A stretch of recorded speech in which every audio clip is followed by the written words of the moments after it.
Good morning, good afternoon, good evening, wherever you are, whatever you're doing.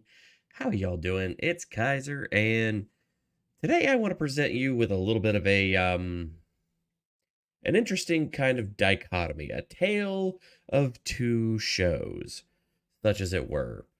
So we're going to be talking about two shows that are new, currently, production 2023 production year, came out at very close to the same rough time frame.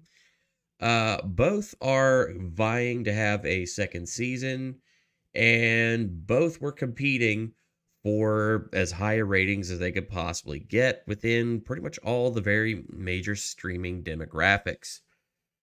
And so, first on the list, of course, we have to talk about Ahsoka. So, Ahsoka has kind of had a little bit of an interesting run. So, Ahsoka, according to Nielsen, this is the Nielsen rating. So, this is the definitive end all be all. So, for the week of September 4th through 10th, which would have been around episode 4 when that came out. So, we saw that Ahsoka had dropped to 7th place on the Nielsen's streaming overall charts to 459 million hours watched. That is a massive diminishment because they're originally, whenever the season or the season 1 episode 1 and 2 premiere happened, those premiered around 860 watch hour 850 million 860 million watch hours. With that being said, that is a huge difference of almost, I mean, that's like 50% of your watch, percentage right there lost between episodes 1 and 2 and then episode 4, which episode 4, if I remember correctly, was the one where they started to kind of even introduce some of this stuff with Anakin Skywalker, which, for all the hype around Anakin, that kind of paints a very different picture of how the popularity of this show has kind of been in reality, as opposed to kind of in the hype machine that's been going around. And I apologize, I've got a cold, so if I periodically pause to sniff or cough, I apologize for that.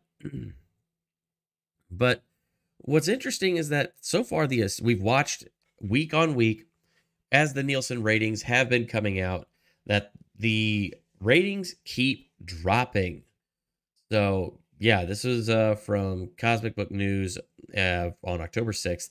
They even noted what I mentioned there about this is right around episode 4, and the ratings numbers just keep dropping. So Ahsoka went from 829 minutes in its first 2 episodes released to 487 minutes to episode 3, and now with episode 4, it's down to 459 minutes, which went over previously is a 50% drop.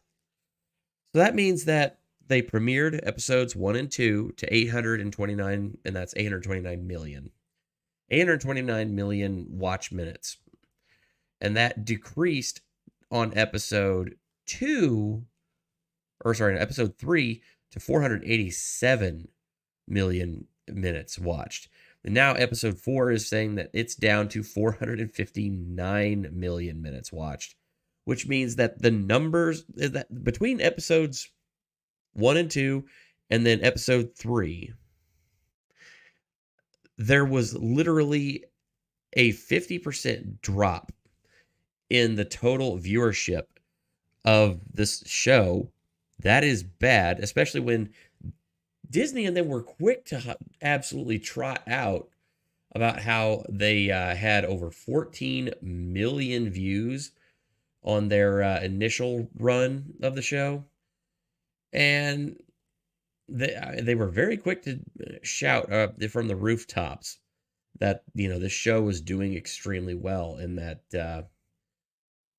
they had a winner on their hands. That's what they wanted you to believe anyway. Even Deadline running this one, Ahsoka first episode clocks 14 million views worldwide on Disney Plus per studio. Well, that actually turned out to be a lie, because when you actually break down the numbers from Nielsen here, and you actually go with 829 million minutes, divide that by the number of minutes the episode length is, and how many days, you know, that was. So it was like 6 days. Turns out it was like only about like 8.5, 8.6 million views. So again, Disney got caught inflating their numbers by, again, almost half. So, I mean, they got caught inflating their numbers by about 6 million views with no substantiation. Then the Nielsen numbers came out, and they just kind of quietly hoped you wouldn't notice. Again, this is not speculation. This is not me, trying to sit here and create some kind of a narrative. This is the hard data. This is the hard numbers. This is the stuff. This is black and white. You cannot refute this. If you know the equations, if you know the information, if you understand how the system works, it's very easy to figure out this information. So again, you can see it right here. I mean, 829 minutes from the first 2 episodes, which released at the same time on, I forget when, but released at the same time. 6-day run, 829 million minutes. Average out the length of both of those episodes together and all that. Like I said, comes out to about 8.6 million. I did a previous episode of this and I talked about it, and we broke down the numbers in detail at the time. So yeah, the fact that they lost viewership in that high of an amount between just the first 2 episodes that released on the 1 week, and then episode 3 that followed in the second week of release, that's very, very bad. You lost half your audience after you literally lost half your audience in the premiere, like after the premiere of your series. That is like absolutely just insane. I mean, what do you say to that one? Fuck. I'm not wrong. That's just a fact, Jack. So, yeah, with those minutes there were all calculated up. So I mean, that definitely shows that there was a massive drop in the numbers as it is. But then that now means, what is the fate for this show, and what is the fate of season 2? Well, officially, season 2 has not yet been greenlit. This show has not officially had a green light for a second season. Now, if I'm taking the Vegas betting odds, I'm going to bet that Disney goes ahead and still makes a second season. Now, their viewership numbers don't play out that they have any legs to stand on. Now, again, I mean, if you really want to compare apples to apples there, Andor, during its run, had bad numbers. Andor was bad, like in terms of like the viewing numbers on it. Not saying it's a bad show. By all accounts, Andor's a great show. It just, nobody watched it. So the numbers are terrible. So, by all accounts, it looks like Ahsoka's numbers after the premiere could be even worse than Andor, even possibly. So that they're saying that season 2 is hinging on the future, on how these viewership numbers actually come out. And again, like I said, not really looking good. So Ahsoka season 1 finale came out, and of course they are already trying to say, all right, well, we know what's going on here. Let's just kind of talk about it. So this article kind of gets into some of where they're trying to go with it. So I want to make sure everyone understands very clear. Whatever happens in this show within the, quote, Mandoverse, so Mandalorian, Book of Boba Fett, not Bad Batch, Skeleton Crew, and now with this show, Ahsoka, all of them are in one shared universe and one shared timeline that is right around like several years after Return of the Jedi. So this is kind of what they're calling the Mandoverse. And with that being the case, I mean, you have to understand they're not erasing the sequel trilogy. They are not going to do that, which take place 30 years after Return of the Jedi. So literally everything that happens in the Mandoverse from season 1 of The Mandalorian to the current ending, season finale in Ahsoka, none of this is going to matter at all because we all know that because we've seen the sequel trilogy, Thrawn is not going to succeed in resurrecting the Empire and whatever his plans are. They're not going to succeed. The First Order is still going to, come to power outside of the galaxy. And of course, on top of all that, we don't really see anything from any of the other characters after that point. So, yeah, it brings up a lot of questions, but I mean, we can pretty well see that anything that happens here, based on what we're looking at in terms of the storyline, is going to be a fart in the wind. There's not going to be a whole lot of difference because we already know where they start, or I guess where things start in the sequel trilogy. And we know that the Republic is still around, and it's still apparently having trouble staying on its feet 30 years after being founded and all that. I mean, it's like, does anybody really even think about this series, what they're doing when they're writing it? Because I don't think that they do.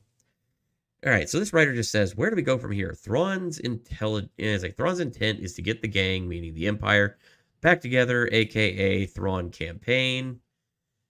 The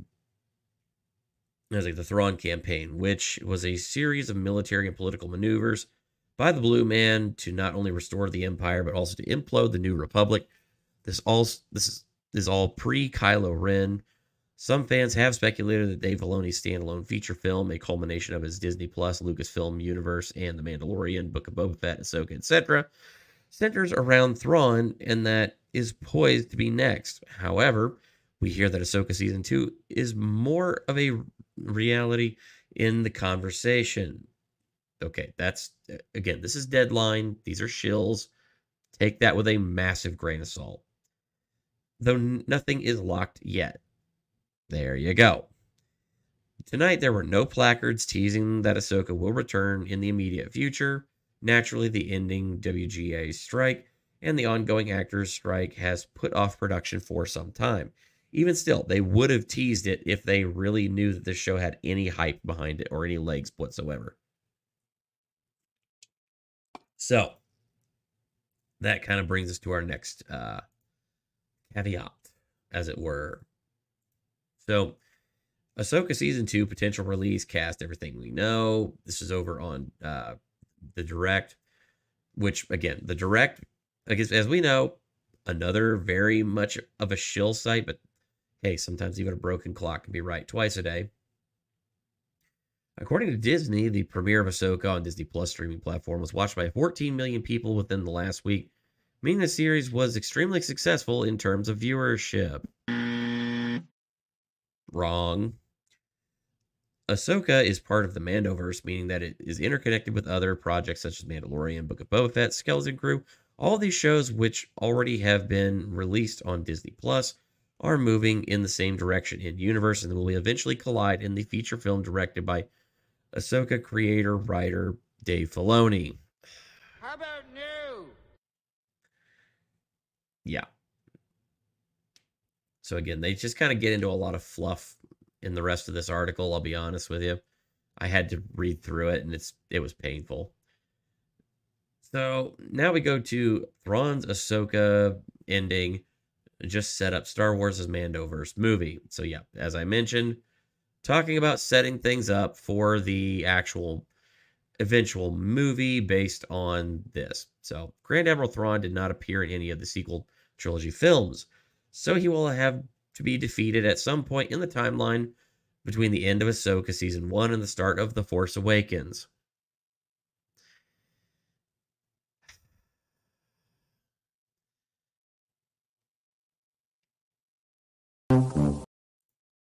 I mean,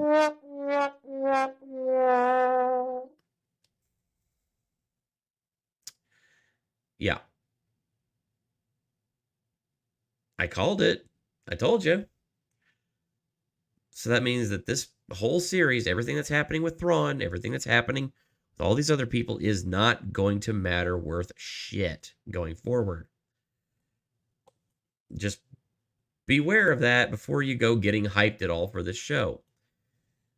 And I mean, again, that is exactly where we leave this show, is that there's no green light for season 2. There's nothing definitively said about season 2. Season 1's ratings drop is continuing. We're watching the Nielsen ratings literally every week to see how the ratings are being reported, see how things were during the show's run. But everything that's being set up with Ahsoka is not going to matter because it's all going to be erased or going to be negated sometime between the end of Ahsoka and, of course, the beginning of The Force Awakens. As much as I don't like the Disney sequel trilogy, they still have to abide by that as an in-universe rule. And yeah, that kind of sucks.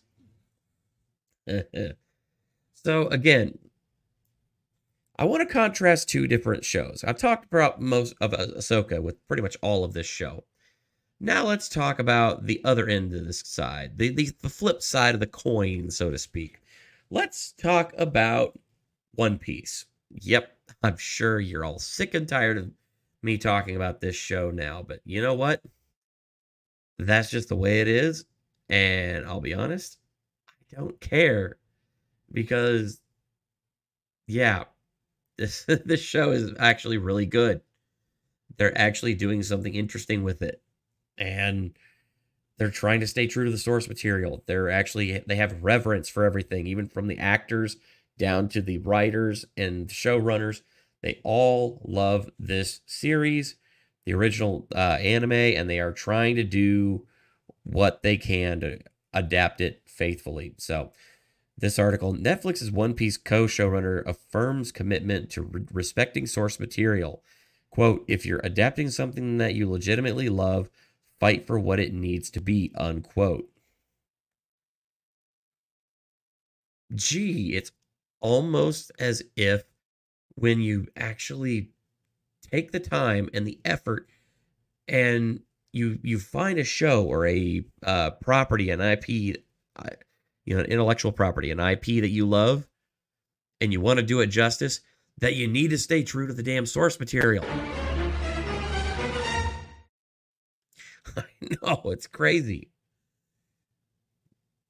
So this show it was fun. And that is the best praise that I can give One Piece, is that the show, it was fun. The characters were interesting. It had a life to it. And it had a lot of great character moments. But kind of continuing where we left off. So the co-showrunner, Owens spoke to this important aspect of the Straw Hat Pirates live-action victory while participating in a public Ask Me Anything session on our television subreddit, providing his first insight into his dedication to the source material accuracy in response to a user, Peach Lord. Asked by the user, quote, in One Piece, we'll often say goodbye to characters or not see them again for 100, 200 or more chapters. Do you plan to create original material to give characters like Kobe, Buggy, Ace, or Garp stuff to do in the seasons they otherwise wouldn't appear in, unquote? Owens affirmed that the series' production crew is not looking to, quote, necessarily make stuff up, unquote. They were still open to boosting screen time for certain characters, but only if it was done in accordance with Oda's own supplemental materials. The original creator, Oda-san, and everything that he's been doing for this series as the creator, as the steward of this material. Crazy that this guy would actually like his property, want it to succeed, and require people to actually know what the fuck they're talking about. I know, nuts. But yeah, as you kind of get down to the bottom of this, you will get to this here. So production on the second season of Netflix's live-action One Piece is currently underway. with Owens having previously confirmed that its writers' room is up and running following the conclusion of the 2023 Writers Guilds of America strike. Okay, so for those who don't know, we were talking about this during the SAG-AFTRA and the WGA strike, that there was actually people that were looking at this series, like the actual showrunners going, hey, this thing is a home run. We did a great thing, and we want to keep that up. So they already basically had started working on the script unofficially before the strike happened, and now they're already getting story treatments up and everything, moving things into production. So whereas Ahsoka over here, they haven't even greenlit it yet for a second season. Netflix already had a One Piece Season 2, approval while Hollywood was shut down during the WGA strike, before the show had even hardly been on the platform a week to 2 weeks. That show has blown the doors off of Netflix. And again, I tell you, watch it and you'll see why. It's just fun and it's escapist entertainment, and you have characters and with motivations that you actually enjoy and like and care for. It's a good show. That is it right now. Again, audiences just want to have fun. They just want to enjoy what they want to enjoy. They don't like politics or other crap shoved in their face. And they definitely don't like it whenever you spend when you spend 8 episodes over the course of 7 weeks, dripping out episodes that largely, episode to episode, not much happens. I seriously think you could probably do a supercut and cut down all of the bullshit in Ahsoka and get the entire series down into probably just under or over an hour, in terms of, like, if you just crunched the editing down, got rid of all the extraneous stuff, got rid of all the fat and the blubber, and just really condensed it down. There's nothing that much that happens of it in between episodes. It's, again, I would go into watching those episodes.